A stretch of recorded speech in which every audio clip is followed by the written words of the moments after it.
So we've blown off because we're well over 97 degrees. So as you can see, the Tmp is blowing off. So I'm going to turn that off now. It's obviously we're into really serious territory. If X was a real life, we've got water there and steam coming straight out. Unvented hot water cylinders, how they work and fault finding. My name's Alan Hart, and in today's video I'm back at Viva Training Academy, and we've got the absolute superb expert trainer Roy.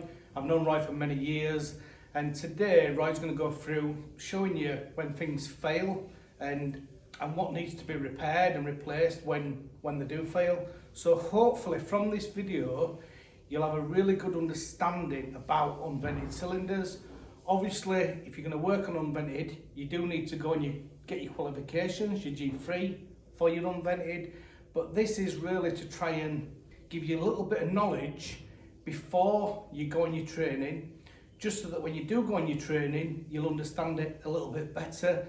And then once Roy's gone through what Roy's going to tell you, we'll come back to me. I'm going to go through this cylinder, and I'm going to walk around the cylinder and show you some of the connections, the pipes, and what the pipes do and where they go to. So yeah, without further ado, I'll pass you over to Roy. If you can put a thumbs up on the video, that'll be great. And also, as always, if you can put some comments below, again, that really helps with the video. Thanks, Al. Hi guys, it's Roy Fugler here at the Viva Training Academy over in Halifax, and today we're going to have a look at unvented. Why we have controls on unvented, what those controls do, what happens if those controls fail or go faulty. So we've got a training rig here, put together by my good self, and just before we start, a couple of shout outs. Ian Summers from Strom supplied the water heater for us, and Andy Patterson from Hotun supplied a couple of tun dishes, so thank you very much guys, it's much appreciated. So we've got on this rig, we've got a number of isolation valves, so we can turn off various controls. We've got a couple of gauges, we've obviously got an emergency stop just in case something goes wrong. We've got the water heater here, an expansion vessel. There's a little switch where we can bypass the thermostat and the overheat stat, so to show you what can go wrong if that happens. I've got my Kane 358 on there on temperature, so I can measure the temperature of the outlet. And then I've got it connected up onto the hose so we can turn the tap on. So straight away, we've got the mains turned on, so it's saying that the pressure coming into this property down at Viva, and I'll put my specs on so I can see. So at the moment we've got a standing pressure of just over 4 bar. So I'm going to run it through the pressure reducing valve. The idea of a pressure reducing valve is it reduces the pressure to a more manageable level. Now these are factory set generally, so you guys can't adjust them. There's different settings dependent on the size of cylinder, dependent on the usage, dependent on whether that cylinder has an expansion vessel externally or an internal bubble. So on this particular one, it's off a heat ray Sardia, so I'm just going to turn that water on through there, and that's keeping it down at about 3 bar. It's not actually moved because I've had this pressurised. So that is a separate pressure reducing valve. What you may come across out in the field are things like this. This again is a heat ray Sardia. It's badged up Potterton. It came off a Potterton Pro Max store. And this is what's known as an inlet control group. So this has got your pressure reducing valve, it's got an isolation valve, there's a non-return valve in there, and we've got a connection on this particular one for a balanced cold feed. So if you were fitting showers, mixers, anything where you want the hot and cold at the same pressures so they don't overcome each other, that's where you can take that off. I've got another one here. This one's a Calife, manufactured obviously by the Italian company Calife. So again, we've got that there, which inside there we've got a filter as well. This one's actually got the expansion relief fitted to it also. So there's all sorts of various versions of this which you'll come across out there on the field. I had a little chat this morning with Alan. That's one that he comes across quite regularly. Obviously in my previous life as a Baxi engineer, I used to come across quite a few of the heat ray Sardia ones. So that's there. So that's what the expansion relief, the pressure reducing valve does. So we come along, we've got an expansion vessel, so I'm just going to open the pressure up onto that, so that one, we can isolate that so we can show you what happens if we haven't got an expansion vessel or the expansion vessel's lost its charge. The next little fella is the expansion relief. Now, for you guys that are used to boilers, you're used to pressure reliefs. It's one and the same thing. The idea is on a boiler, it's typically set at 3 bar. So once the pressure in that system gets up to maybe 2.5 bar, it starts to drip. And it's there in case the expansion vessel fails or it goes into overheating and it's expanding too much. On an unvented cylinder, it's called an expansion relief. It's if there's no expansion, that kicks in. Typically they're rated at between 6 and 8 bar because we're working on higher pressures. So that's where that one is, and it's connected up to a ton dish. So moving round up onto the top, we've got the hot water outlet, cold water inlet, and just above that we've got a temperature and pressure relief valve. So the idea of that is the last line of defence. And what we're going to do, we're going to show you where these are located on an ordinary cylinder, not just on the test rig. So you can visualise if you're going to an unvented cylinder, you can visualise what you're doing. The one thing about unvented cylinders, guys, you need to be certificated. It's called the G3 certificate, and the reason for that, unvented is classed as a controlled service. So very similar to your boilers, where once you've fitted them, you've got to register them. It's the same with unvented cylinders. They've got to be registered because similar to a boiler, if it's not fitted correctly, safety devices aren't correct, it can cause problems. It can blow up, it can kill people with carbon monoxide. These things can become a bomb. If you don't believe me, when you go onto YouTube, Google in exploding unvented cylinder and you can see what damage these things can cause if they're not fitted correctly. So that's one of the reasons you've got to be certificated. And there's a lot of properties now where they're moving on to unvented cylinders, so it's well worth doing it, because obviously if you're out there and you go into the boiler and there's a problem with the system or with the cylinder, you shouldn't really be working on it unless you've got the correct qualifications. So the temperature and pressure relief is like the last line of defence. If the expansion relief fails, if the expansion vessel has failed, that little fella's normally rated at 10 bar, so if the pressure in the system's getting to 10 bar, that's going to open up. It's also temperature sensitive, so that's set at somewhere between 90 and 95 degrees. So at 90 degrees it'll start to drip, at 95 it will be full bore. So what we're going to do, we've got it all up and running normally.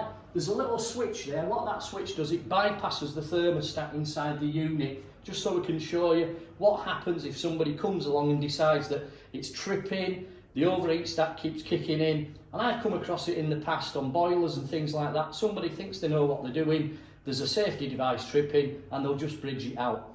And then obviously we're getting more problems.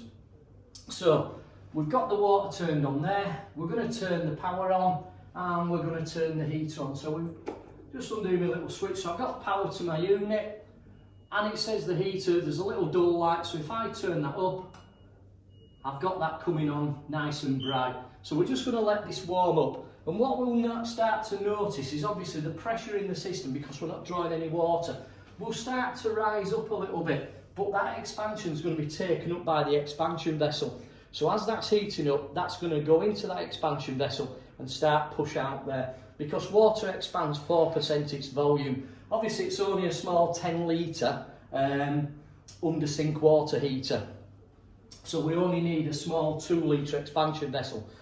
On a standard system you're probably looking at maybe an 18 litre expansion vessel. And what we'll do, we'll cut away and we'll show you where these controls are while we're waiting for this to warm up. Right, so we've moved over onto the full-size cylinder. So if we look across, we've got an inlet control group there. So we've got the pressure reducing valve, the expansion relief, the temperature and pressure relief, the ton dish or the air brake, and then the expansion vessel. So just while we're over here, I'm going to talk about D1 and D2. D1 and D2 sometimes confuse people. So your D1 stands for discharge 1.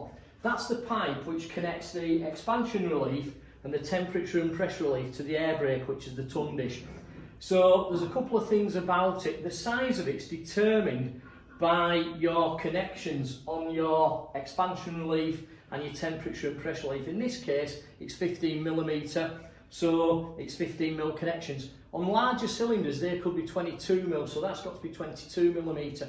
The other important one is the maximum length on that is 600mm, so it can't be any longer than 600mm. So after the ton dish, you've got what's called the D2, discharge 2, so that comes after. With discharge 2, one of the main factors is it's got to be one size bigger than D1, so if D1's 15mm, your D2's got to be 22mm, and generally ton dishes come like that with the configuration. However, if we had a D1 of 22, we'd end up going to 28 on our D2. The D2, it's got to have a minimum of 300mm from the bottom of the ton dish to the first bend. Now that's a bend is a bend is a bend. What I mean by that is, obviously we've got an elbow on there, it's come out of a packet of fittings. If you made a bend using a bending machine, it's still classed as a bend as far as the regulations are concerned. I totally agree that the restriction in it will be less than a standard elbow, but it's classed as a bend. So the D2 is worked out on length as a calculation, so if you've got your G3 ticket, you'll understand about that. If you haven't, you get taught it, because what you're looking at, the D2 must be no longer than a 9 metre length of pipe, or the equivalent length. If we need to go over 9 metres, and they're add-ons for fitting, so you guys that are used to installing gas boilers, you know with your flues, if you're fitting a flue and you put a 90 degree or a 93 degree in, you've got to put a factor in there for the equivalent length, so that reduces the total length of your straight pipe, your flue pipe. It's the same on D2, so if you put elbows on, dependent on the size of them, there is a chart. So if your equivalent length is over 9 metres, what you would have to do is upsize it. So in this one's case, if it was over 9 metres on that 22, we'd have to upsize the whole of the length on 28mm. So that's the thing about your D1s and your D2s. So just to recap, D1 connects your expansion relief and your temperature and pressure relief to your ton dish. D2 goes from your ton dish to outside to your termination, or to where you're terminating your D2. You can terminate internally into things like soil stacks or terminate externally. So that's just on there. So the expansion vessel in this one's case, it's 18 litre because we're looking at a full size cylinder.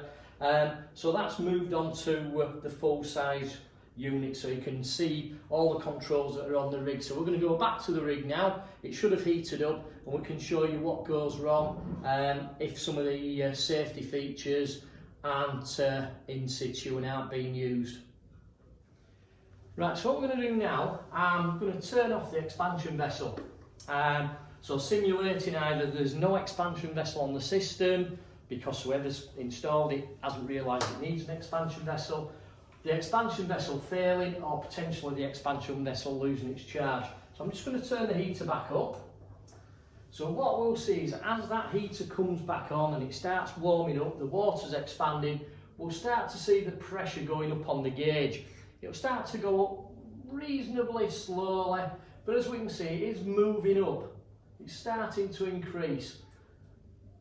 So we're getting up, coming close to 4 bar. Now obviously with it being a 6 bar expansion relief, when we get close to that, the expansion relief will start to operate. So that's the idea behind that expansion relief. If the system can't take up the expansion for whatever reason, obviously that's the safety device which will relieve that pressure. So it'll drop the pressure down to a more manageable level, so it's not going to get to the point of causing damage. So that's the idea of the expansion relief. It is a safety feature. So as we can see now, we've crept up to 5 bar. So we're going up to 5 bar. As we start getting to close to 6 bar, what we'll notice is that the expansion relief will start to open up. It'll only open slightly. It's just trying to relieve the pressure. So what we'll notice is we'll get some water coming into the ton dish. So we're getting up to 6 bar. So now I can hear the water running into that ton dish. So we've got water coming into the ton dish because we've exceeded that. It's getting up towards the level of 6 bar. So expansion release, pressure release on boilers, they're not 3 bar fully open, 2.9 bar nothing, similar to this.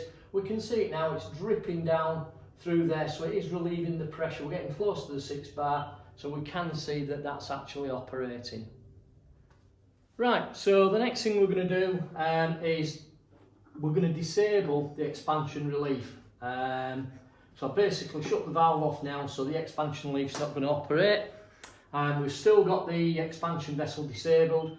So this is a really worst case scenario with no expansion vessel to take up the expansion, no expansion relief to relieve the pressure. I'm going to pop the heater back up so the temperature is coming back up. So what should be happening now, it's going to go over there and the temperature and pressure relief is going to kick in.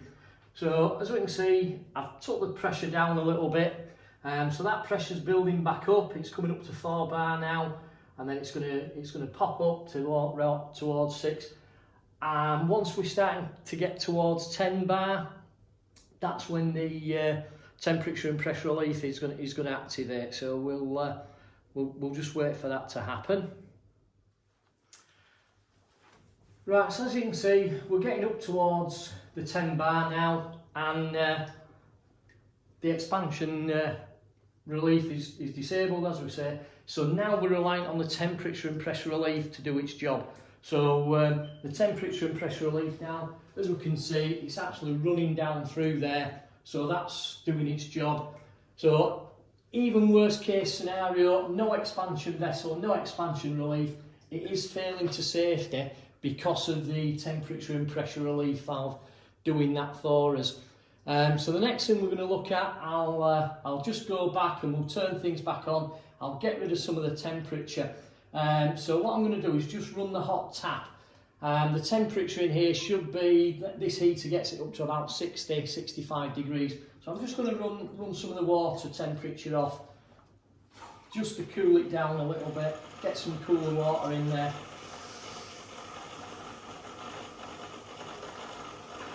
So we can actually see, if we look on here, that we're up to about 72, nearly 73 degrees. So it has got quite hot in there. So that's because it's not been able to cope. So the next thing we're going to look at is what would happen if the thermostat failed. So that'll be the next thing we're going to set up. So we'll just have a little break, I'll get things set up and then we'll come back to that. So what we're going to do now, we've turned the expansion vessel back on, turned the expansion relief back on. Now this unit's been wired so that if I flick the little switch on up here, what it's actually doing is bypassing the thermostat and the overheat stat. So this is a scenario which occasionally you can come across. I've come across it a couple of times where the thermostat's failed, it's tripping the overheat stat, and a customer has bridged out an overheat stat, not realising the implications. So what's going to happen is it's going to get too hot. So again, it's going to expand. Once the expansion vessel's taking up the charge, so we're going up to maybe 6 bar, we're going to drip out of there. But really, we're more looking at temperature, because if we're hitting 90 to 95 degrees, that's when the temperature and pressure relief valve comes in. The idea behind that is we don't want it to flash to steam, because if water flashes to steam, it expands 1,600 times its volume. So 1 litre of water becomes 1,600 litres. That's why you can get a massive explosion with a steam explosion. That's why they have all these safety devices on. So we've just bridged out the thermostat and the overheat stat. So what we're looking at now is for it to start to heat up. So we're going to give it a few minutes, then we'll come back and show you what's happening. So now we've let it warm up, so we can see we've got temperature in there. It's picking up about 62 degrees. Now these shouldn't get any more than 65, but we've bridged out the thermostat. So I'm just going to turn the hot tap on, and what we'll see is the temperature coming out the outlet.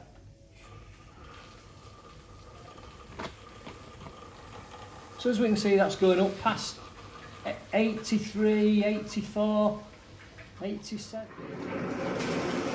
So we've blown off because we're well over 97 degrees. So as we can see, the Tmp is blowing off. So I'm going to turn that off now, because obviously we're into really serious territory. If X was a real light, we've got water there and steam coming straight out. We're well over 96 degrees. Obviously, we're in a controlled situation in here, but that's what can happen if you bring safety devices out. So we'll let this cool down and then we'll come back and I'll cover all the different faults that we've looked at and explain what you'll be looking for. Right guys, so hope you enjoyed that. So just to recap, I'm going to go back over all that we've done and explain what you'd be looking for out in the field. So obviously the first one, if the expansion vessel has failed or lost its charge, obviously what you're going to get is the system's going to be over pressurised and going above 6, possibly 8 bar, depending on what your expansion relief is. And what you're looking for is cold water going into your tundish. I've actually got 2 tundishes on here, 2 separate ones. But in your tundish you'd be looking for cold water.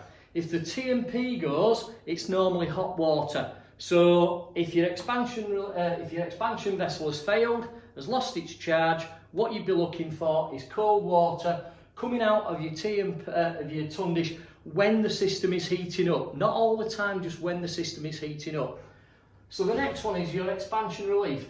That can fail, and what you'd be looking for is cold water running all the time so it's not seating properly. Very similar to what you guys get when you're fitting boilers. If anybody's ever used a PRV to drain a boiler to get it to drain quick, you can get a little bit of dirt on the seat. It doesn't happen very often with expansion release because the expansion relief is in clean water, so you've not got dirty system water in there. So what you're looking for is the water, cold water, to be running all the time so it's not seating. So the easiest way is just give it a little tweak and just allow it to reseat.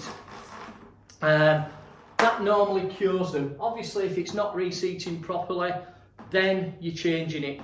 On a service visit, and this is one thing that a lot of customers don't understand, unvented cylinders should have an annual service just the same as your boiler, because obviously you're checking these safety devices, you're checking thermostats are working correctly, and as we've seen, if the thermostat's not working correctly, you can get virtually boiling water coming out of there and lots of steam. So we check that. So the next one we'll be looking at Tmp. If your Tmp is dripping, it's usually hot water, and that's a sign that it's getting too hot. So things like the thermostat not shutting down properly, but then the overheat stat should kick in, because the thermostat, you'd normally have them set somewhere around about 50-55, no more than 65. Your energy cutout, which is what we in the boiler trade, we tend to call them overheat stats, but they're the same thing. It cuts the power to the elements on a heater. The energy cutouts are usually factory set at 85 degrees. So we've exceeded that 85 degrees. Obviously with my little switch that I've got up there, I'm bridging those devices out, so I'm going through them. So that's something that I found out there. The thermostat's playing up, the customer's got no hot water, they've realised that this thing keeps tripping, and they just think they don't understand what it is, so they bridge it out. So then what's happening is, it's going to the next level, it's whatever temperature it is. Now obviously the Tmp is kicking in at 90-95 degrees, and you saw full well what can happen when that goes.